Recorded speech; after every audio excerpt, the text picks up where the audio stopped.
Terima kasih. Bismillahirrahmanirrahim. Assalamualaikum warahmatullahi wabarakatuh.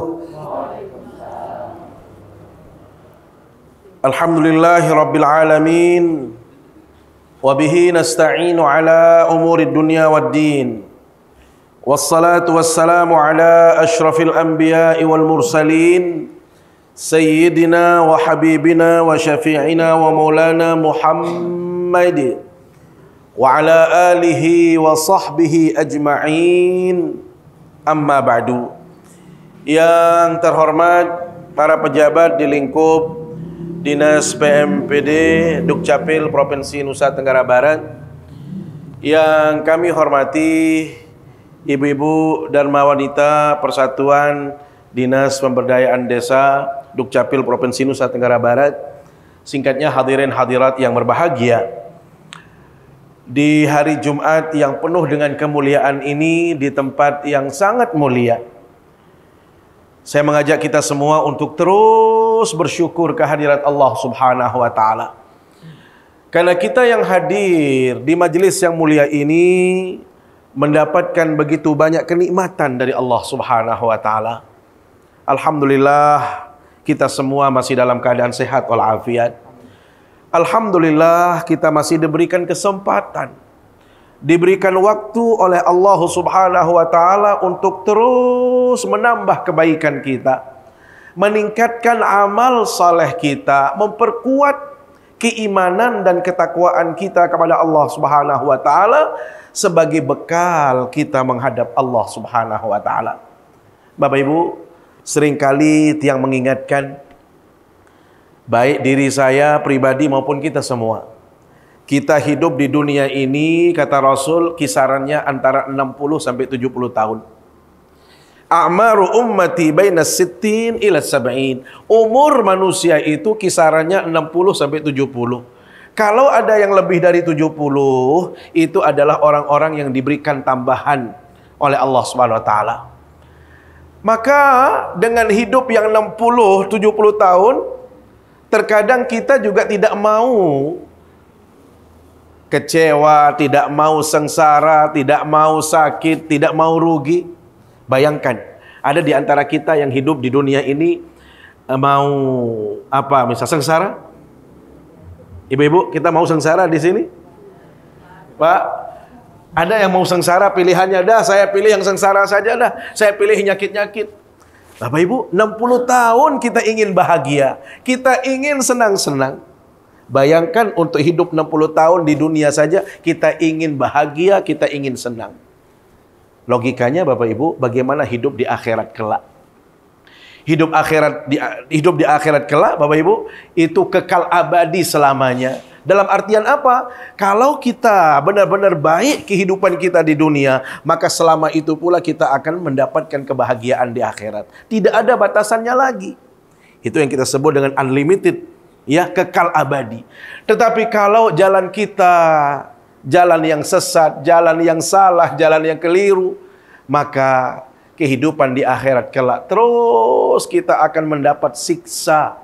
Terus kita akan mendapatkan ancaman Allah selamanya juga, sampai Allah memberikan rahmatnya kepada kita untuk dimasukkan ke dalam surga. Maka tentu kehidupan yang kekal abadi yang selamanya di akhirat kelak, mustahil kita akan mendapatkan kebahagiaan kalau kita tidak banyak kebaikannya, tidak banyak modalnya, tidak banyak bekalnya. Pertanyaannya Bapak Ibu, apa bekal yang paling baik menghadap Allah? Sebagaimana firman Allah Subhanahu wa Ta'ala disebutkan, "Wa tazawwadu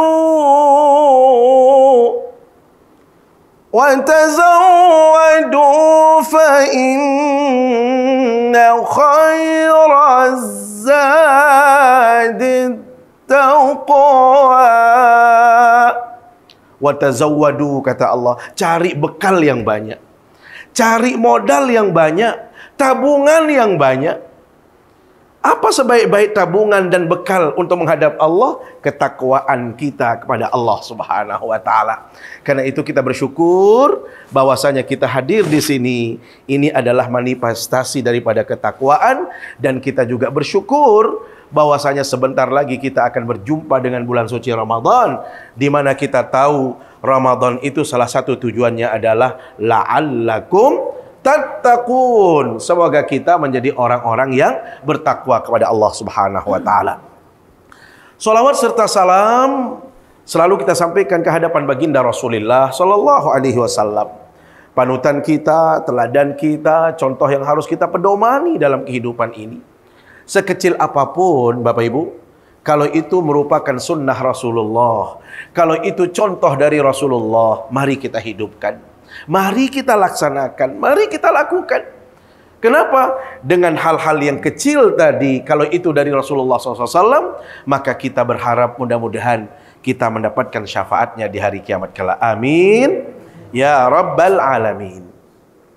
Bapak Ibu, jamaah yang dimuliakan Allah Subhanahu wa taala. Sebentar lagi kita akan memasuki bulan Ramadan. Bulan yang ditunggu-tunggu oleh semua makhluk Allah. Bukan hanya manusia yang menanti kedatangan bulan suci Ramadan. Bahkan mohon maaf ibu-ibu, kalau kita berkelakar, yang paling senang dengan datangnya bulan Ramadan itu teman-teman non-muslim, itu paling senang. Ya, teman-teman Cina yang jualan di pasar, jualan di cakra, wah itu sudah siap-siap barang baru. Kenapa? Tanya, kenapa beli barang Pak? Ini persiapan untuk Ramadan, ini persiapan untuk puasa, ini persiapan untuk Lebaran. Yang puasa siapa, yang senang siapa? Maksud saya apa Bapak Ibu? Jangan kita kalah bahagia dengan orang-orang non-muslim. Makhluk Allah selain manusia sekalipun, mereka bersuka cita dengan kedatangan bulan suci Ramadan. Maka apalagi kita orang yang beriman kepada Allah, sudah sepatutnya kita bersuka cita, bergembira dengan datangnya bulan suci Ramadan. Bapak Ibu, dalam riwayat, orang-orang yang hidup sebelum kita, dan mereka ini adalah orang-orang saleh. Itu yang disebut dalam istilah salafus saleh. Salafus saleh itu adalah generasi awal yang benar-benar saleh. Mereka itu saking senangnya ingin berjumpa dengan bulan suci Ramadan. Dalam riwayat dijelaskan 6 bulan sebelum Ramadan mereka sudah minta setiap waktu, setiap hari kepada Allah. Ya Allah, salimni Ramadan. Ya Allah, selamatkan saya biar bisa berjumpa dengan bulan suci Ramadan. Berapa bulan, Bu? 6? Pertanyaan saya, ada di antara ibu-ibu, bapak-bapak yang minta 6 bulan? Ada yang minta 6 bulan dulu, mulai dari Rabiul Awal. Kita kalau sudah Rabiul Awal yang ingat makan. Yang kita ingat adalah apa? Rawah. Kenapa? Karena bulan Maulid. Buru-buru kita berdoa, ya Allah, balighni Ramadan, ya Allah, sampaikan kami supaya berjumpa bulan Ramadan. Ini dalam riwayat mereka, orang-orang terdahulu itu, sekian banyak permintaan mereka kepada Allah, mereka fokus kepada 2 permintaan Bapak Ibu. Apa itu? 6 bulan pertama sebelum berjumpa bulan suci Ramadan, mereka minta supaya berjumpa dengan bulan suci Ramadan. 6 bulan berikutnya mereka minta, Allahumma taqabbal a'mali fi Ramadan. Ya Allah, terimalah semua amal ibadah yang saya tunaikan di bulan Ramadan. Kalau kita berapa bulan mintanya kepada Allah SWT untuk diterima amalnya dan bisa berjumpa dengan bulan suci Ramadan? Kadang-kadang Bapak Ibu, kita nggak pernah minta saja, diberikan kesempatan itu oleh Allah SWT. Bagaimana murahnya Allah, bagaimana sayangnya Allah kepada kita, sampai-sampai kita tidak pernah minta, Allah memberikan peluang ini. Karenanya rahmat Allah, perjumpaan dengan bulan suci Ramadan itu adalah idaman semua orang. Bayangkan, paling tidak yang menjadi alasan, kenapa bulan Ramadan ini menjadi idaman semua orang? Kenapa Ramadan ini menjadi tujuan semua orang? Bahkan doa semua orang itu bisa berjumpa dengan bulan suci Ramadan. Alasannya Bapak Ibu, Ramadan itu adalah bulan yang paling utama. Ramadan itu adalah bulan yang spesial.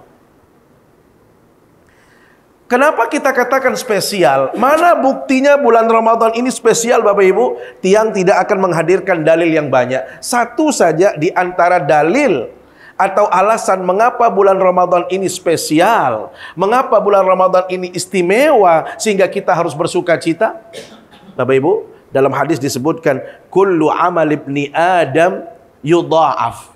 Setiap perbuatan yang dilakukan oleh kita hamba Allah ini akan dilipat gandakan oleh Allah SWT. Al-hasanatu bi'ashri amthaliha ila sab'i mi'ati di'af. 1 dibalas 10 sampai 750. Apa kata Allah SWT? Illa siyam fa innahu li wa ana ajzi bihi. Kecuali puasa. Kecuali puasa itu khusus untukku, kata Allah, maka akulah yang akan memberikan penilaian untuk orang-orang yang berpuasa. Bapak Ibu, kalau ibadah-ibadah yang lain, ada malaikat yang diperintah oleh Allah, malaikat berikan si fulan pahala sekian, berikan si ini pahalanya sekian. Malaikat yang diperintah. Salat, itu malaikat yang memberikan penilaian. Haji, malaikat yang memberikan penilaian. Semua ibadah itu malaikat. Tetapi kalau puasa, apa kata Allah? Biar kalau puasa itu saya yang langsung memberikan penilaian.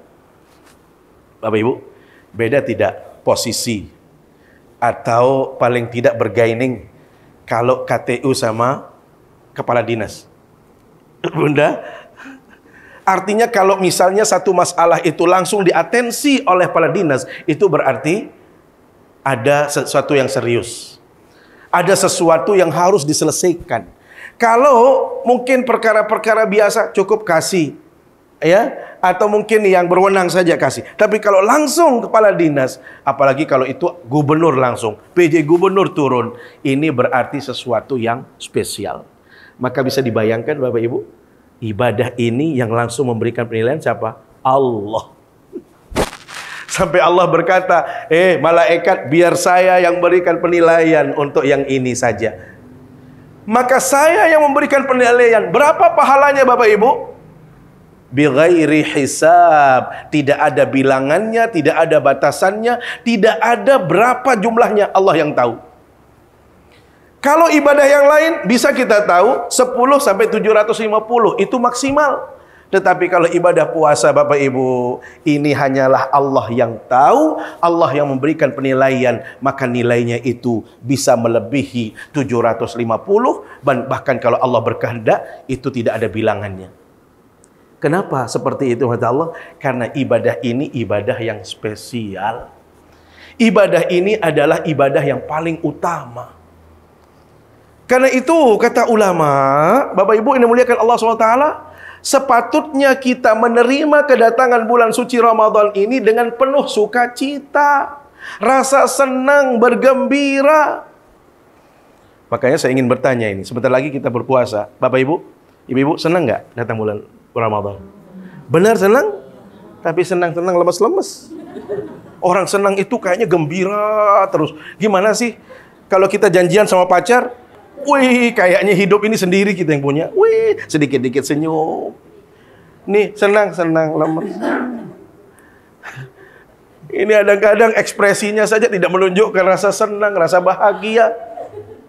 Ya, ekspresi itu juga kita tunjukkan. Bahkan performan, tampilan, ucapan itu juga menunjukkan kebahagiaan. Ingat Bapak Ibu, ini adalah karunia Allah yang paling luar biasa yang Allah berikan kepada kita. Jujur, tidak semua orang bisa berjumpa dengan bulan suci Ramadan. Tidak semua orang bisa hadir atau bisa berpuasa di bulan Ramadan. Bahkan mungkin banyak di antara saudara-saudara kita yang tahun lalu masih bersama kita di sini, masih berpuasa bersama, atau mungkin sholat tarawih bersama, ternyata mereka sudah tidak lagi bersama kita. Maka Bapak Ibu yang dimuliakan Allah SWT, ini adalah peluang yang luar biasa. Ini adalah anugerah yang sangat besar. Makanya Imam Nawawi, itu salah seorang ulama, beliau mengatakan sangat wajib hukumnya seseorang itu bergembira berjumpa dengan bulan suci Ramadan. Kenapa? Karena ini adalah anugerah yang sangat besar. Beliau mengambil firman Allah Subhanahu wa taala dalam surat Yunus ayat 58, Bapak Ibu. Apa firman Allah? Qul bi fadlillahi wa bi rahmatihi fabidzalika falyafrahu. Katakan wahai Nabi Muhammad, karena rahmat Allah, karunia Allah yang Allah berikan kepada kita semua, maka hendaklah kita bergembira. Hendaklah kita bersuka cita. Hendaklah kita menunjukkan rasa senang. Inilah kenapa tadi Bapak Ibu tiang bertanya, apakah kita senang? Karena jawaban ibu ini menentukan apakah kita bisa berpuasa dengan baik, apakah akan diterima oleh Allah, sangat tergantung kepada kesiapan kita saat ini. Lagi sekali, senang apa tidak? Masya Allah, kelihatan sekali. Saya nggak tahu senang puasanya apa senang cabut arisannya. Hadirin Allah SWT, dan ini dalilnya Al-Quran. Di saat engkau mendapatkan nikmat dan karunia Allah, hendaklah engkau bersuka cita. Tetapi sayang Bapak Ibu, ada di antara kita yang kadang-kadang menganggap bulan Ramadan ini sebagai pengganggu, atau mungkin akan merusak kegiatan-kegiatan yang lain. Atau mungkin dia tidak senang dengan kedatangan bulan suci Ramadan. Hati-hati, yang paling sering itu saya dengar dari kata ibu-ibu. Ya, apa contohnya? Ya Allah, dia pakai ya Allah, tetapi dia tidak senang gitu loh. Ya Allah, menintan susah hirup. Harga beras mahal loh nih, kan? Gaji juga belum kelihatan, THR juga masih kata-kata saja, kan begitu? Sekarang ini kan serba mahal semua. Belum beli ini, belum beli itu. Puasa, Malik kuning. Hati-hati. Kata-kata itu mencerminkan seseorang tidak suka. Orang tidak bergembira dengan kata-kata. Hati-hati. Jadi kita harus menunjukkan rasa suka. Bahkan tiang kemarin pengajian di satu tempat. Bapak Ibu begini saya bilang. Apa iya kita tidak cukup bekerja 11 bulan? Mbak, mencari uang 11 bulan nggak cukup? Kira-kira kalau kita mencari uang itu Bu, 11 bulan mengumpulkan uang, bukan bekerja. Mengumpulkan uang 11 bulan cukup apa tidak? Kalau 11 bulan kita mengumpulkan uang, Bapak Ibu, dari kemarin maksud saya. Apa tujuannya kita mengumpulkan uang? Supaya bulan Ramadan ini ada bedanya dengan bulan-bulan yang lain. Ini bulan spesial, bulan istimewa. Maka mari kita menjadi orang-orang yang istimewa maksud saya. Apa maknanya? Bukan berarti berhenti bekerja, tetapi tolong di bulan ini karena bulannya bagus, bulannya mulia, kita fokuskan lebih banyak untuk beribadah kepada Allah. Bukan tidak bekerja, tetapi kita lebih banyak, oh ya Allah, kemarin saya kurang ngajinya, kurang ke masjidnya, kurang tarawehnya, kurang sedekahnya, kurang baca Quran. Itu semua menjadi evaluasi. Maksudnya apa? Selesai kita bekerja, sudah kita nggak cari kerja lagi. Pokoknya fokus ibadah. Ini kadang-kadang orang siang malam cari uang. Semakin datang bulan puasa kita tanya, si Fulan mana? Mbe jaga lain, banyak kepeng. Mbe, ya Allah, ya telang-telang luntuh. Bukannya di masjid, bukannya dia ngaji, rahmat Allah. Ini kadang-kadang din bani oleh kadang-kadang. Bapak din bani oleh kan Mbe. Kepeng doang kita sibuk. Ini maksud saya. Bapak Ibu, coba tolong kita sedikit lebih wise, lebih bijaksana. Kita duduk bareng suami istri. Yuk, untuk bulan ini saja kita mungkin jangan terlalu banyak bepergian. Jangan terlalu banyak, kecuali memang sesuai. Bahkan jam kantor pun menyesuaikan. Ya, itu mananya apa? Supaya kita lebih fokus. Ini kadang-kadang boyak kelambi lebaran, sin repot. Sina pihak kolak, sin repot. Allah. Dari sekarang pun kita sudah habis waktu kita untuk hal-hal yang tidak penting. Ibu-ibu, rugi rasanya bila mana kita menyia-nyiakan waktu yang sebentar, yang sebulan ini saja. Kita banyak menyia-nyiakan untuk hal-hal yang tidak terlalu penting. Makanya yang katakan tadi apa? Kenapa tidak cukup 11 bulan?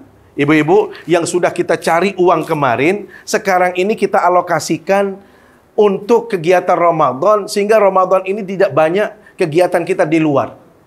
Ya, sudah cukup uang yang kemarin itu kita sisihkan, kita gunakan untuk lebih banyak beribadah, coba target menghafal Al-Quran atau membaca Al-Quran. Saya kemarin jumpa atau dalam satu majelis, ya, sampai di pondok di Kediri, sampai Tuan Guru Muharrar itu beliau berbicara tentang apa yang dilakukan oleh santri-santri di tahun yang lalu. Saya tanya, sudah 10 hari di bulan Ramadan ini, berapa orang yang sudah menamatkan Al-Quran? Hampir 70% angkat tangan. Masya Allah. Apa kata beliau? Malu saya sendiri belum. Kan begitu. Nah, kita yang besar-besar saja belum.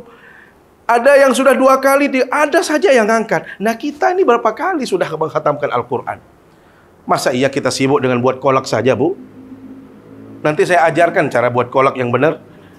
Kalau itu menjadi alasan, maksud saya, karena tidak sedikit kita ini, sedikit-dikit repot pihak kolak. Sekarang ini instan pun juga banyak. Ya, bahkan kalau kita mau buat kolak, Bu, yang paling enak dan paling praktis itu apa? Coba, jangan pakai santan, Bu. Capek pakai santan itu. Sudah buatnya lama, sakit kuku, macam-macam. Coba pakai susu, coba. Ya, pakai apa itu yang cair itu. Itu jauh lebih enak dan nikmat. Rasanya sudah nikmat, ibu-ibu yang dimuliakan Allah, dan tentu kualitasnya jauh lebih baik. Maksudnya apa? Jangan menjadi alasan untuk kita tidak bisa melakukan kebaikan atau ibadah di bulan Ramadan yang penuh dengan kemuliaan ini.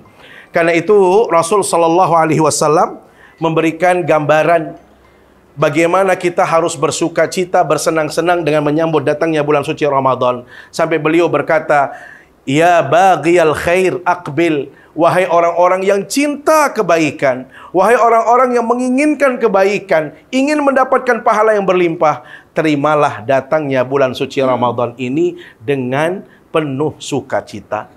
Sebaliknya ibu-ibu, mari kita introspeksi diri. Kalau kita banyak dosa, banyak kekeliruan, banyak khilaf, ataupun mungkin banyak di antara kita yang tidak mengoptimalkan ibadah di bulan Ramadan, ya baghiyasy syarri aksir, mari kita perbaiki diri. Mari kita introspeksi diri dengan terus menghadirkan yang terbaik di bulan suci Ramadan ini. Karena itu Rasul sallallahu alaihi wasallam di dalam satu kegiatannya, ini juga nanti akan saya sampaikan di khutbah Jumat. Saya khutbahnya juga nanti di Mall Epicentrum. Tadi pagi saya di Islamic Center, siang nanti di Epic, sore nanti di kuburan. Tumben saya mau ceramah, makanya saya bilang sama tim saya, yuk ambil pengajian di kuburan. Kalau mau ikut ke kuburan nanti di Otak Dise, di Ampenan, di kuburan sana. Malamnya nanti di Bertais sana. Ibu-ibu, saya teringat sabda Rasul SAW. Beliau suatu ketika naik ke atas mimbar. Di saat beliau naik tadi, beliau mengucapkan amin, amin, amin. Didengar oleh para sahabat. Sampai kaget para sahabat. Kenapa Rasul mengucapkan amin, amin, amin 3 kali di saat beliau naik mimbar? Maka begitu selesai beliau dari mimbar, para sahabat yang penasaran tadi bertanya, ya Rasulullah, kami mendengarkan Anda tadi mengucapkan amin 3 kali. Apa maknanya? Apa maksudnya Anda mengucapkan amin tadi ya Rasulullah? Apa kata Rasul? Atani Jibril faqala li qul amin ya Muhammad. Tadi saya diperintahkan oleh Jibril, dibisikin oleh Jibril di atas mimbar. Katakan amin wahai Nabi Muhammad. Sebut amin, amin, amin. 3 kali beliau amin. Kepada siapa yang beliau aminkan? Kepada 3 orang manusia. Siapa mereka yang 3? Satu kata Rasul, man adraka Ramadan falam yughfar lah. Ada orang yang berjumpa dengan bulan suci Ramadan. Ternyata orang ini walaupun berpuasa, walaupun berjumpa, dia tidak mendapatkan ampunan dari Allah SWT. Kira-kira rugi apa tidak? Bapak Ibu, sudah jelas baginda Nabi berkata, man shoma ramadhana imanan wahtisaban ghufira lahu ma taqaddama min dzambi.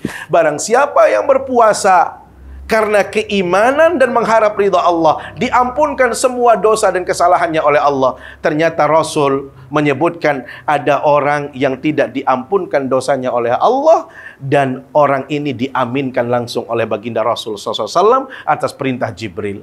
Rugi.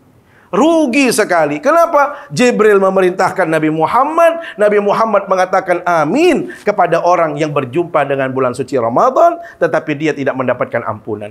Pertanyaannya, kenapa orang ini tidak diampunkan oleh Allah SWT? Bapak Ibu, ingat, puasa yang sebenarnya bukan hanya sekedar tidak makan dan tidak minum, atau tidak melakukan hubungan suami istri di siang hari di bulan Ramadan. Ulama mengatakan, perkara yang paling mudah dari berpuasa itu adalah tidak makan dan tidak minum. Kalau kita tidak makan dan tidak minum, itu semua orang bisa melakukan. Anak kecil bisa melakukan. Pasien, Bapak Ibu, kalau ada pasien yang sakit, mau dilakukan tindakan, kan disuruh berpuasa. Padahal orang sakit saja disuruh berpuasa. Kenapa? Ini menunjukkan tidak makan dan tidak minum itu adalah perkara gampang sekali. Maka ingat, berpuasa itu bukan di situ esensinya. Puasa itu bukan hanya sekedar imsak, bukan menahan diri daripada tidak makan dan minum, tetapi ingat, puasa yang benar itu adalah semua anggota badan kita, panca indera yang kita miliki ini juga dekat kepada Allah, melakukan kebaikan-kebaikan. Maka mohon maaf, mata saya, ibu-ibu, mata saya ini masih bengkak karena baru pulang dari Mesir. Ya, jadi belum stabil rasanya. Mesir itu agak dingin, Madinah itu agak dingin, Mekah itu panas. Jadi belum siap dengan kondisi cuaca. Jadi ini bengkak, terasa bengkak sekali mata, dan memang kurang fit juga rasanya karena pileknya juga masih berat. Nah, ada orang yang matanya, mohon maaf, dia berpuasa tetapi dia tidak bisa menjaga pandangannya. Dia tidak bisa mengerem matanya dari melihat hal-hal yang tidak penting untuk dilihat. Ada orang yang berpuasa, tangannya masih suka usil, mengambil milik orang lain, mengganggu orang lain, atau kakinya dia gunakan untuk hal-hal yang tidak baik, atau mohon maaf, dia berpuasa dalam artian tidak makan dan tidak minum, tetapi mulutnya dia tidak bisa dia jaga. Lidahnya masih suka mencaci, memaki, menggunjing, bahkan menjelekkan saudara. Hati-hati Bapak Ibu. Apalagi saat ini kita masih dalam suasana pileg. Ya, kadang-kadang banyak hal yang kita diskusikan sampai menyebut kecurangan orang lain, kejelekan orang lain, memfitnah orang lain dan lain sebagainya. Hati-hati. Saya pikir puasa ini momentumnya sangat tepat. Setelah pileg ada puasa, paling tidak suasana yang tadinya memanas itu bisa diredam dengan hadirnya puasa Ramadan yang mulia ini. Karena itu pastikan ibu-ibu, puasa itu bukan hanya sekadar tidak makan. Kalau hanya tidak makan dan tidak minum, kita kalah sama anak kecil. Tetapi kita akan naik derajatnya, naik kelasnya menjadi puasa orang-orang yang spesial. Karena itu, Imam Ghazali itu memberikan pandangan tentang tingkatan orang yang berpuasa, Bapak Ibu. Ada orang yang berpuasa, kata beliau, hanya mendapatkan haus saja, hanya lapar saja, dia tidak mendapatkan pahala. Siapa mereka? Ini yang disebut dengan saumul awam. Puasanya orang-orang kebanyakan. Ikut-ikutan dia berpuasa. Yang penting dia tidak makan, tidak minum, selesai. Tetapi anggota badan lainnya dia tidak puasakan. Maka yang kedua, minta Allah supaya kita spesial, semua anggota badan ini benar-benar larut untuk beribadah kepada Allah. Sehingga tadi mulut yang biasa menggunjing orang, memfitnah orang, sekarang lebih banyak dekat kepada Al-Quran. Lebih banyak bersolawat, lebih banyak dia berzikir, lebih banyak bertasbih. Luar biasa. Kalau tadi pandangannya mungkin dia obral ke sana kemari, sekarang ini lebih banyak dia tundukkan pandangannya. Dia lebih banyak baca Al-Quran, dia lebih banyak melihat hal-hal yang baik. Kaki, tangan, semua anggota badan ini pastikan Bapak Ibu, semua itu kita gunakan untuk yang baik. Maka inilah sebenarnya puasa yang spesial itu.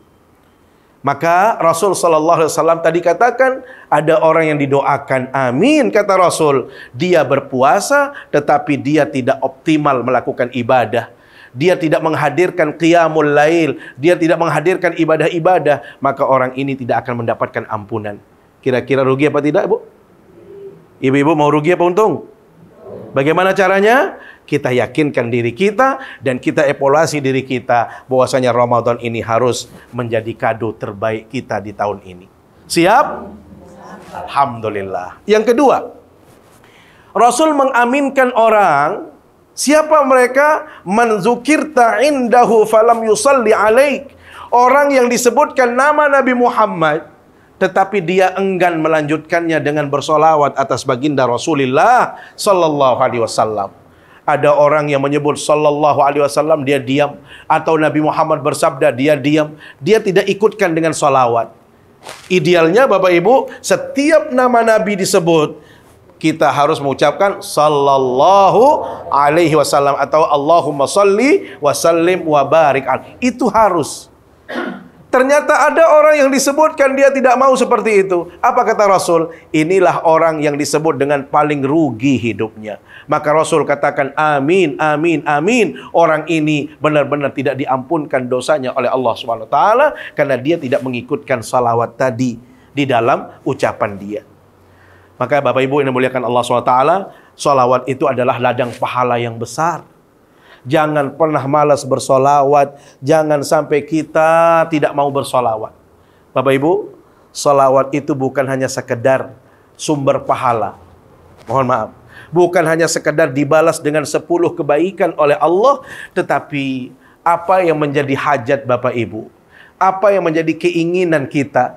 Taruhlah anak kita ingin sukses dalam hidupnya. Anak kita ingin menjadi orang yang taat. Atau usaha kita benar-benar menjadi usaha yang sukses. Bapak Ibu, coba perkuat solawat. Perbanyak solawat atas baginda Rasulullah sallallahu alaihi wasallam. Karena siapapun yang mau perbanyak solawat, semua cita-cita keinginannya dimudahkan oleh Allah. Dan yang paling pasti lagi adalah dosa pun akan diampunkan oleh Allah dengan bersolawat atas baginda Rasulullah sallallahu alaihi wasallam. Yang terakhir, Bapak Ibu, orang yang didoakan oleh baginda Nabi yang disebut amin tadi, tidak diampunkan dosanya, termasuk orang yang merugi. Siapa? Man adraka walidayhi aw ahadan minhuma falam yughfar lah. Ada orang yang masih kedua orang tuanya hidup, atau salah satu di antara keduanya masih hidup, tetapi dia tidak pernah berbuat baik kepada kedua orang tuanya. Dia tidak pernah menyantuni kedua orang tuanya atau salah satu di antara keduanya. Maka pastikan, kata Rasul, orang ini tidak akan diampunkan dosanya oleh Allah Subhanahu wa taala.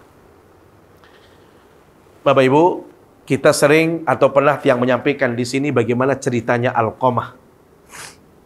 Ya, Alqamah ini adalah sahabat Nabi yang sangat dekat sekali. Kemana-mana baginda Nabi ngaji, beliau selalu menemaninya. Ternyata suatu ketika, di saat beliau sakaratul maut, Alqamah ini, yang diherankan oleh sahabat-sahabat, padahal beliau selalu bersama Rasul, ternyata tidak bisa mengucapkan la ilaha illallah. Sahabat yang lain ditalkinkan beliau, la ilaha illallah wahai Alqamah. Tidak bisa sama sekali. Walhasil dilapor kepada baginda Nabi SAW bahwa sahabat beliau yang namanya Alqamah tidak bisa ditalkinkan. Diperintahkan 3 sahabat terbaik oleh baginda Nabi, pergi kamu ke Alqamah, tolong ditalkinkan, bacakan dia la ilaha illallah. Sahabat terbaik sekalipun menolak. Tidak bisa beliau mengikuti dengan ucapan la ilaha illallah. Sampai-sampai sahabat ini datang kembali kepada baginda Nabi, ya Rasul, sahabatmu yang namanya Alqamah pun tidak bisa mengucapkan la ilaha illallah, padahal dia dalam keadaan sakaratul maut. Walhasil apa yang terjadi? Baginda Nabi yang datang, Bapak Ibu.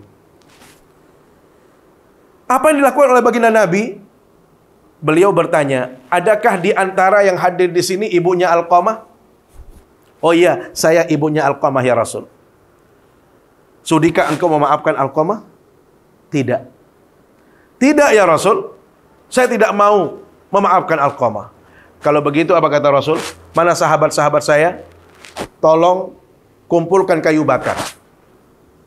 Mau diapain? Kita bakar hidup-hidup yang namanya Alqamah. Bapak Ibu, begitu kayu sudah disiapkan, mau dinyalakan, ibunya luluh juga. Ya Rasulullah, jangan bakar anak saya ya Rasul. Bagaimanapun Alqamah ini anak saya. Lihat bagaimana kasih sayang seorang ibu. Dalam keadaan marah sekalipun, walaupun beliau itu tidak suka sekalipun, namanya perasaan ibu itu akan beda dengan yang lain. Maka saat itu pula dia luluh, ya Rasul, jangan engkau bakar anak saya. Kalau begitu engkau memaafkan? Iya ya Rasul. Alqamah baca la ilaha illallah. Langsung beliau la ilaha. Subhanallah. Begitu ridha ibunya, langsung beliau bisa mengucapkan. Bapak Ibu yang dimuliakan Allah SWT, begitu selesai pemakaman, baginda Nabi bertanya, mana ibu Alqamah tadi? Saya ingin bertanya, ada apa ya Rasul? Kenapa engkau begitu benci dengan Alqamah? Ada apa gerangan dengan engkau wahai ibundanya? Sampai-sampai engkau tadi awalnya tidak mau memaafkan Alqamah. Jawabannya simpel. Apa? Saya cemburu ya Rasul. Karena dia terlalu sayang sama istri daripada saya. Hati-hati loh. Ada ibu mertua yang cemburu gara-gara ibu. Ya, gara-gara istrinya lebih disayang oleh suaminya. Mungkin suaminya ini beli sesuatu, cerita saja ke ibunya. Saya beliin anakmu kemarin, mantumu ini. Cerita. Kan marah juga kalau ibu diceritain terus kan? Kecuali kalau sekali dicerita. Ini 2-3 kali cerita saja. Kok ibu dapatnya cerita doang? Kira-kira sebagai ibu marah apa enggak? Ya terasa loh. Kok saya diapain masa tempat cerita doang? Hati-hati loh Bu. Jangan-jangan kita cerita sama mertua terus. Sampai-sampai loh, kok dia saja yang disayang. Mungkin banyak tindak tanduk yang lain yang kaitannya seolah-olah dia lebih sayang istri daripada saya katanya. Hanya itu penyebabnya. Walhasil beliau merasa iri atau merasa cemburu dengan begitu cintanya dia kepada istri. Padahal tidak ada masalah kita cinta kepada istri asal mertua atau ibu juga harus mendapatkan porsi yang cukup. Ya. Jadi ini, lihat padahal beliau sangat beliau cemburu saja sampai-sampai Alqamah ini tidak bisa mengucapkan syahadatain atau tak ditalkinkan dengan ucapan la ilaha illallah. Ini adalah orang-orang yang sangat merugi dalam kehidupannya. Karena itu Bapak Ibu ini muliakan Allah Subhanahu wa taala, karena ini adalah momentum yang sangat tepat sekali. Ini adalah waktu yang sangat baik, maka mari kita pastikan baik hari ini, besok, atau kapanpun datangnya bulan Ramadan, ya, apakah mau mengikuti Muhammadiyah atau keputusan Menteri Agama, bagi kita tidak ada yang keliru, ya. Silahkan saja. Proses penentuan awal bulan ini semuanya benar, Bapak Ibu.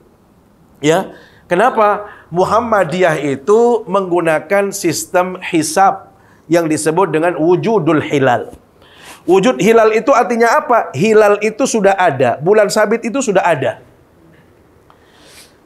Tetapi oleh pemerintah Indonesia, dan itu adalah merupakan kesepakatan antar bangsa-bangsa di Asia Tenggara, supaya kita sama semua, maka mereka menetapkan hilal walaupun sudah ada, tetapi kalau ketinggiannya di bawah 3 derajat, kita belum berpuasa.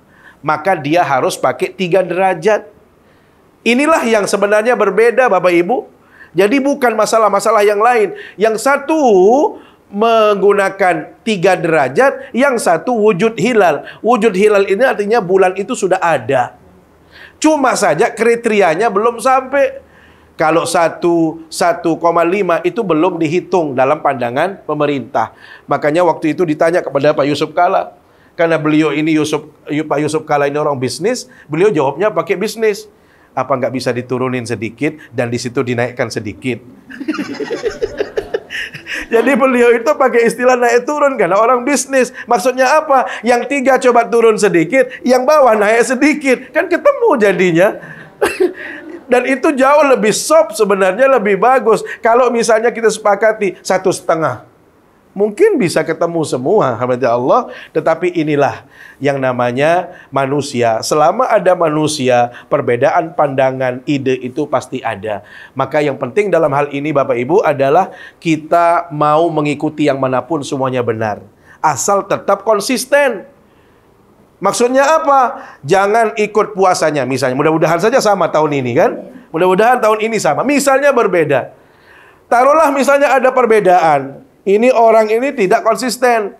Puasanya ikut Muhammadiyah. Mohon maaf. Puasanya ikut pemerintah yang belakangan. Giliran lebarannya ikut Muhammadiyah. Ini namanya tidak konsisten. Ya, jadi yang konsisten itu adalah kalau puasa kita mulai dari tanggal 1, ya ikutin saja itu. Nah, kemudian nanti kalau pemerintah beda jadwalnya, ya ikuti saja. Jadi kita tidak boleh mengambil yang mudah-mudahnya atau yang paling enak-enak saja, itu tidak boleh. Makanya karena itu Bapak Ibu dimuliakan Allah SWT, sebenarnya banyak hal yang ingin kita sampaikan, terutama kaitannya dengan masalah-masalah dalam bulan puasa. Tetapi saya ingin singgung sedikit, misalnya kaitannya dengan niat. Ya, niat itu Bapak Ibu harus diniatkan dari malam hari. Ya, tetapi kita khawatir misalnya taruhlah kita ragu malam itu saya sudah berniat atau tidak, boleh dari awal pun sudah niat. Ya Allah, saya berniat puasa sebulan. Ya, nawaitu syahran, ya, nawaitu Ramadan syahran. Saya berniat sebulan langsung. Itu juga untuk menjaga-jaga. Tetapi yang paling baik itu adalah Imam Syafi'i katakan tabiitun niyah, setiap malam itu ada niat khusus untuk berpuasa. Itu satu. Yang kedua, kaitannya dengan imsak. Imsak itu bukan yang dibacakan oleh penyiar di Radio Republik Indonesia. Imsak untuk Kota Mataram jatuh sekian. Enggak. Imsak itu artinya berhenti daripada makan dan minum. Kapan? Dalam Al-Quran disebutkan, wa kulu washrabu hatta yatabayyana lakumul khaytul abyad. Sampai benang putih itu sudah terlihat atau nampak. Sebelumnya hitam menjadi putih. Apa artinya? Waktu subuh sudah nampak. Jadi kita imsak itu boleh sampai sebelum azan. Jadi sekarang mau azan baru berhenti. Bukan sekian menit lagi untuk Kota Mataram dan sekitarnya, ya. Tetapi ambil saja hikmahnya ibu-ibu. Itu supaya maksudnya jaga-jaga, supaya lebih hati-hati. Tetapi kalau sudah Allahu Akbar itu sudah selesai. Itulah batas akhirnya, ya. Jadi kalau ibu-ibu yang sudah masak, suaminya sudah siap makan, Pak sudah imsak Pak, jangan, kasihan, sudah makan saja, nggak apa-apa, ya. Kalau imsak itu yang ada di RRI masih boleh kita menikmati hidangan sampai azan tiba. Tapi jangan pura-pura nggak tahu azan. Ya, ada orang yang pura-pura gedok. Kalau giliran imsak, giliran sahurnya gedok, giliran berbukanya dia kayaknya jam-jam yang belum azan juga sudah dia ikuti. Nah, itu keliru. Yang ketiga, kaitannya dengan menggosok gigi. Ya, Bapak Ibu, gosok gigi itu boleh. Tetapi harus hati-hati, ya, karena khawatir nanti ada sesuatu yang bisa masuk. Maka pastikan sekali bahwasanya jangan sampai ada pasta yang masuk atau air yang masuk, ya.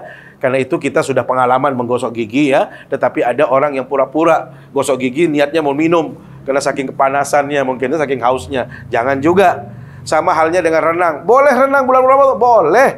Tetapi waktunya saja dipersingkat. Jangan lama-lama. Karena tujuannya renang itu adalah untuk merendam supaya nggak panas. Nah, itu salah, ya.